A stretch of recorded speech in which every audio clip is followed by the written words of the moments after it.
रही और हंगामे के बाद आज फिर से बैठक जारी होगी। 23 में से केवल 2 प्रस्ताव ही कल पास हो पाए थे और उसके बाद सभा स्थगित कर दी गई थी क्योंकि कांग्रेस और बीजेपी के पार्षद में जोरदार बहस हुई। आधे घंटे तक वहां पर हंगामा हुआ। आधे घंटे के बाद भी वहां पर लोग देर के सामने धरने पर बैठ गए थे। साधारण सभा की बैठक में कुल 23 प्रस्ताव शामिल किए गए हैं।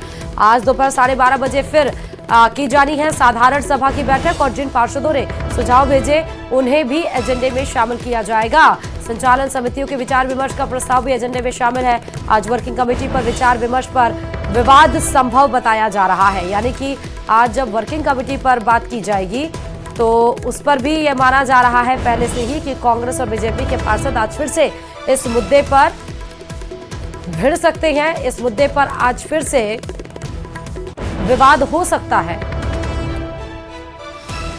तो हंगामा कल इतना ज्यादा बढ़ गया था कि मेयर सौम्या गुर्जर को सभा हटानी मतलब भंग करनी पड़ी थी और उसके बाद आज के लिए पोस्टपोन करना पड़ा। आज भी जो साधारण सभा है उसकी बैठक आयोजित की जाएगी और 23 जो प्रस्ताव है उसमें में से बचे हुए प्रस्तावों को आज जारी किया जाएगा। ये भी बताया जा रहा है कि जब आज वर्किंग कमेटी की बात होगी तो इस पर भी अपने विचार प्रकट किए जाएंगे। ज्यादा जानकारी के साथ संवाददाता अरबाज इस खबर पर जुड़ चुके हैं। अरबाज, कल जिस तरह से हम लोग ने देखा साधारण सभा की बैठक में क्या कुछ हुआ, हंगामा हुआ, आज भी ये साधारण सभा की बैठक बुलाई जा रही है, क्या कुछ आज रहने वाला है और वर्किंग कमेटी पर फिर से बताया जा रहा है कि विवाद हो सकता है? देखिए, कल जो हंगामे रहे उससे काफी समय बर्बाद हुआ और रात को करीब 9 बजे तक बैठक चली। इसके बाद में सर्वसम्मति से आज एक दिन बढ़ाने का फैसला लिया गया क्योंकि 23 एजेंडे थे जिनमें प्रस्तावों पर बातचीत करके उन्हें पास किया जाना था और महज 2 ही प्रस्ताव कल पास हो पाए थे। आज 12:30 बजे दोबारा से जो है पूरा बोर्ड मौजूद रहेगा। सभी पार्षद, महापौर और उच्च अधिकारी जो है पहुंचेंगे और वहां पहुंच करके फिर से शुरुआत करेंगे और जो प्रस्ताव हैं वो रखे जाएंगे ताकि जो जनता से जुड़े सफाई के मामले हैं, सीवर के मामले हैं, गंदी नालियों के मामले हैं, हाईमास लाइट है, स्ट्रीट लाइट है और सामुदायिक केंद्र हैं, उनके मामले हैं, उन तमाम चीजों को लेकर के फैसले लिए जा सके और काम को गति दी जा सके, ये कोशिश की जानी है। लेकिन जो राजनीति है उसकी वजह से पक्ष विपक्ष एक दूसरे की बातों को खारिज करते हुए हंगामा खड़ा कर देते हैं। कल 4 बार सभा स्थगित हुई जिसमें आपस में धक्का मुक्की भी हुई, पार्षदों में धरने पे भी बैठे और कचरा भी रख दिया गया जो है महापौर के टेबल पर। तो अब उम्मीद है कि शायद आज कुछ जो है सकारात्मक निचोड़ निकल करके इस बैठक के बाद में सामने आएगा। अच्छा, लेकिन आज ये बताइए कि 23 में से जो कल 2 प्रस्ताव पास हुए थे इसमें से आज महत्वपूर्ण कौन से हैं जिसका जिक्र पहले होगा? देखिए, महत्वपूर्ण है जनता के काम है ज्यादातर, जिनमें जयपुर शहर में डोर टू डोर कचरा कलेक्शन का मामला है और जो प्रस्ताव भेजे गए हैं कुछ अलग अलग वार्ड से जिनमें इंफ्रास्ट्रक्चर का काम है, खासतौर पर साफ सफाई का बुनियादी जैसे सामुदायिक केंद्र का मामला है। कुछ जगह हाई मास्ट लाइट मांगी गई है, कुछ जगह महिला सुरक्षा को लेकर के स्ट्रीट लाइट वगैरह को दुरुस्तीकरण की बात। बहुत शुक्रिया तमाम जानकारी देने के लिए खबर से। और चलिए अब बात करौली से बड़ी खबर की करते हैं। टोडा भीम के करीरी गांव में महापंचायत स्टेशन मास्टर के भाई की मूंछ बाल काटने पर महापंचायत ने 11 लाख रुपए का जुर्माना लगाया है। 2 बिचौलियों पर भी 1-1 लाख का दंड लगाया गया है। जुर्माना नहीं देने पर समाज से बहिष्कृत करने की चेतावनी भी दी गई है। भैरव बाबा दंगल स्टेडियम में आयोजित हुई थी यह महापंचायत। तस्वीरें आपके सामने करौली के महापंचायत की, जहां 2 बिचौलियों पर भी 1-1 लाख रुपए का लगाया गया यहाँ पर दंड। और टोडा भीम के करीरी गांव में यह महापंचायत हुई है जहां भैरव बाबा दंगल स्टेडियम में यह महापंचायत आयोजित की गई।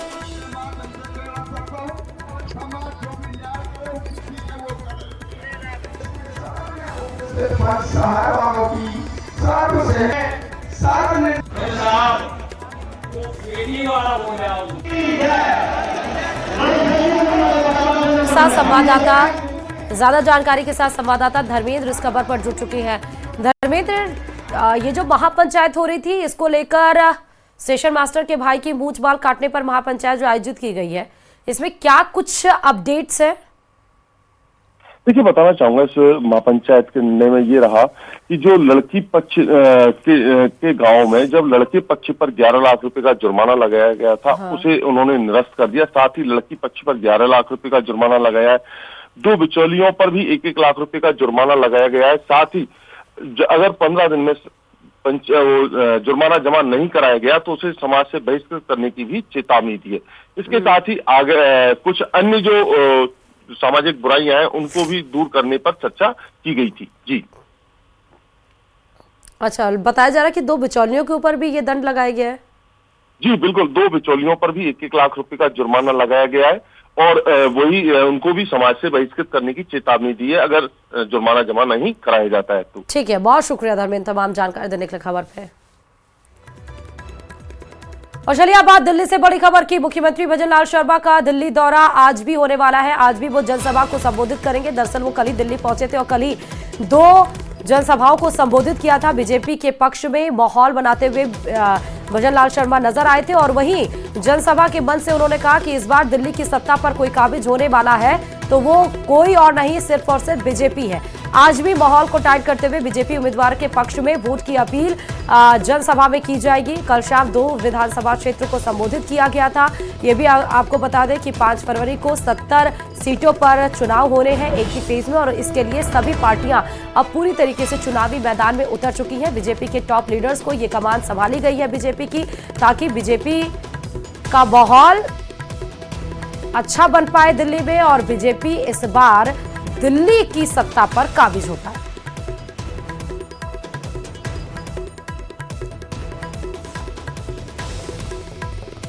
और चलिए बात शाहपुरा से बड़ी खबर की। आज शाहपुरा बंद किया गया है। दरअसल जिला निरस्त करने को लेकर यह बंद का आह्वान किया गया है। जिला बचाओ आंदोलन के तहत ही आज ब्लैक डे भी मनाया जाएगा। चौराहे पर विधायक लालाराम बैरवा का पोस्टर हटाया गया। उसके बाद कटआउट हटाने के बाद लोगों ने आतिशबाजी भी की है।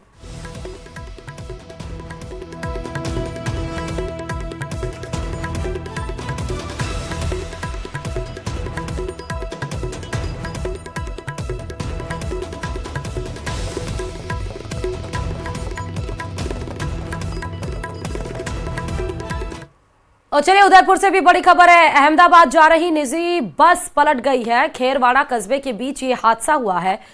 बस में उस समय जब ये बस पलटी तो 26 यात्री सवार थे। 6 लोगों को चोट आई है। सभी घायलों को अस्पताल पहुंचा दिया गया है। प्राथमिक उपचार के बाद सभी को डिस्चार्ज भी कर दिया गया। सूचना पर खेरवाड़ा थाना पुलिस मौके पर पहुंची है। दूसरी बस की व्यवस्था कर यात्रियों को वहां से रवाना किया गया। बस को भी क्रेन की सहायता से हटाया गया है। देर रात हाईवे पर ये यातायात मतलब जब बस पलट गई तो यातायात बाधित हो गया, लेकिन देर रात है तो उतनी गाड़ियों का आवाजाही नहीं रहता है। लेकिन रात में ही उस पलटी हुई बस को हटाया गया ताकि सुबह यातायात सुचारू हो सके। नया जिलाध्यक्ष बनाया गया है। प्रदेश के गृह राज्य मंत्री जवाहर सिंह मेडम की मौजूदगी में यह घोषणा हुई है, जिसमें सुनीता रांदड़ को सर्वसम्मति से नागौर बीजेपी देहात संगठन का नया जिलाध्यक्ष बनाया है। इस दौरान नवनिर्वाचित जिलाध्यक्ष सुनीता रांदड़ ने कहा कि पार्टी ने आम कार्यकर्ता को मौका दिया है और मंडल अध्यक्ष से जिलाध्यक्ष तक का सफर तय किया है। पार्टी की रीति नीति को आगे बढ़ाने और सबको साथ लेकर चलने का काम यहाँ पर करेंगे।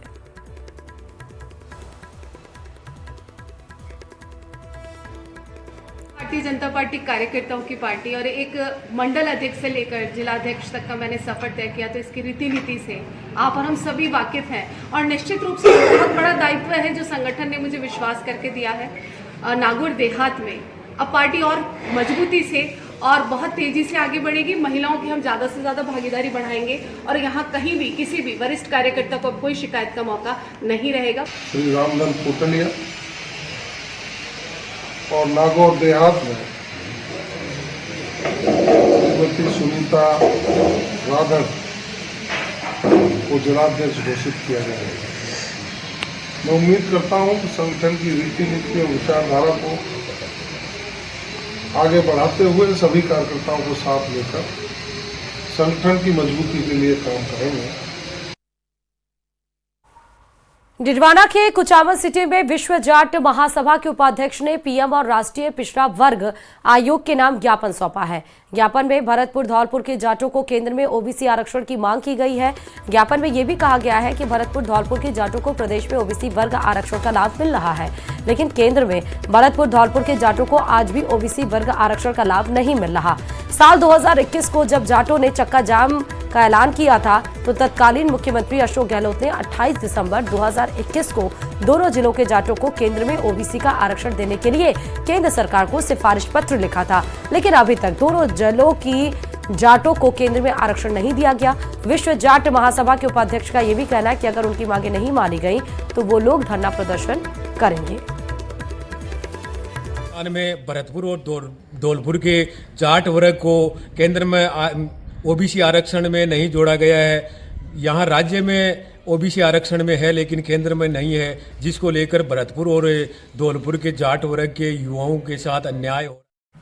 घर परिवार में खुशी हो या कोई मांगलिक काम, गांव शहर में भोजन मिठाई के साथ अन्य सामग्री बांटने के बारे में तो आपने देखा और सुना होगा, लेकिन राजसमंद जिले के नाथद्वारा में एक दादा ने पोता पैदा होने की खुशी में पूरे शहर को मुफ्त में भांग पिला दी। देखिए रिपोर्ट।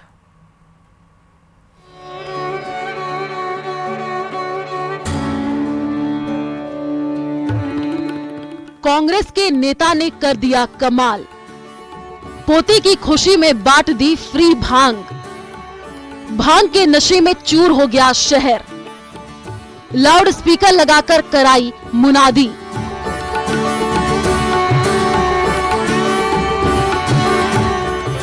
भांग का नशा नहीं, भांग की प्रसाद ग्रहण करिए। पोते की खुशी है तो फ्री में भांग खाइए, भांग वाले ठंडाई पीजिए। भोले बाबा के जयकारे के साथ फ्री में भांग बांटी जा रही है।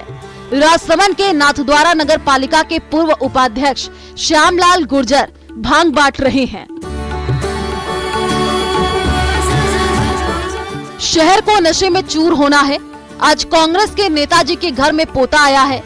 राजसमंद जिले के भांग कारोबारी और नाथद्वारा नगर पालिका के पूर्व उपाध्यक्ष श्यामलाल गुर्जर के बेटे ऋषभ गुर्जर की पत्नी को 26 जनवरी को बेटा हुआ, जिसके बाद पूरे नगर के भांग प्रेमियों के लिए फ्री भांग की व्यवस्था की गई। इसके लिए पूरे शहर में ऑटो रिक्शा से अनाउंसमेंट भी करवाया गया। खतरनाक आनंद आ रहा, बहुत बढ़िया फील हो रहा है। कैसा फील हो रहा है? एक नंबर चकाचक, एक गोली छानी मिली। दरअसल श्यामलाल गुर्जर ने बताया कि 26 जनवरी को पोता होने की खुशी में सभी को फ्री भांग पिलाने का आयोजन किया गया और यहां आने वाले सभी लोगों को श्रीनाथ जी का प्रसाद भी वितरित किया गया। इस मौके पर बड़ी संख्या में भांग प्रेमी और लोगों ने उन्हें बधाई दी। आज जो हमारे पुत्र के बेटा हुआ है और हमारे पौत्र हुआ है, उसके उपलक्ष्य में आज सारे नाथद्वारा के भांग प्रेमियों को आज दिनांक 27/1 को भांग फ्री पिलाई जा रही है। भांग के ठेके पर पूर्व वाइस चेयरमैन श्यामलाल गुर्जर को बधाई दी और फ्री की भांग का लुत्फ उठाया। फ्री भांग का आयोजन नगर के साथ साथ आसपास के गांवों में भी चर्चा का विषय बन गया था और फ्री भांग की अनाउंसमेंट वाला वीडियो भी सोशल मीडिया पर तेजी से वायरल हुआ, जिसे देखकर कई लोगों ने बधाई संदेश के साथ अपनी प्रतिक्रिया भी दी।